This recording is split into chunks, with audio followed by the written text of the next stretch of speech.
What happens if the presidential election results in an electoral college tie?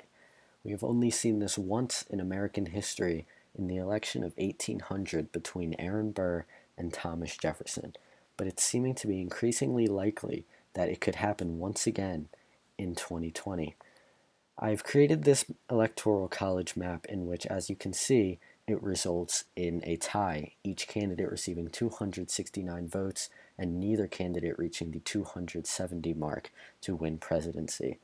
In my opinion, this is the most likely possibility of an electoral college tie in this upcoming election, and that's because you can see states such as Pennsylvania and Florida staying for Donald Trump. These seem to be the two closest battleground states so far, and you can see the states of Michigan and Wisconsin, two other battleground states that seem to be straying further and further away from Donald Trump.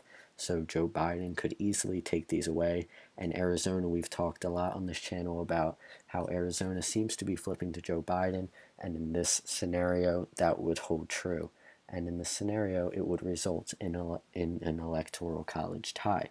So if this were to happen, who would win?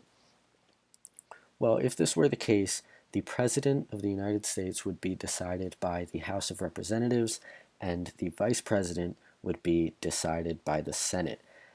Now, for the House of Representatives voting on the President, each representative does not get a vote. Each state receives one delegate vote, and currently, the GOP holds the advantage in state delegations, which would mean in an electoral college tie, Donald Trump would most likely remain President of the United States.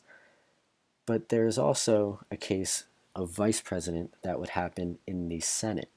Now, each senator does receive a vote, unlike the House of Representatives. Currently, the GOP holds the lead in the Senate, but with the upcoming election, 2020, there are also Senate elections, the Senate could very easily flip to the Democrats, meaning we could have a scenario where Donald Trump is the president and Kamala Harris is the vice president. If the Senate were to remain to the GOP and they were able to hold their lead in the Senate, we would see a complete re-election and Trump would be president and Mike Pence would be vice president. But there is a possibility that the Senate could flip. And in that case, like I said, we would have a Trump presidency with a Kamala Harris vice presidency. And as I said prior, it is most likely almost guaranteed looking at this map. The GOP currently holds 26 state congressional delegations to the Democrats' 23. Pennsylvania is the one exception, it being a tie, and it's very unlikely that this changes.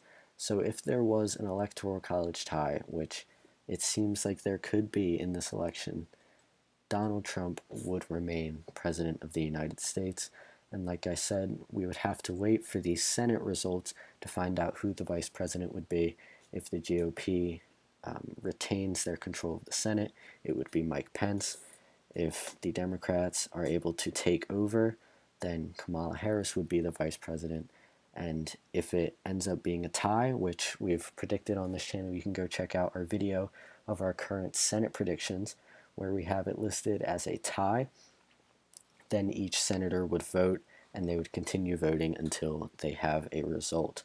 So there are some strange possibilities, likely one of which, in the first case, having a tie in the Electoral College would be the first time since 1800, but it seems like it could happen this year, and that would be the result.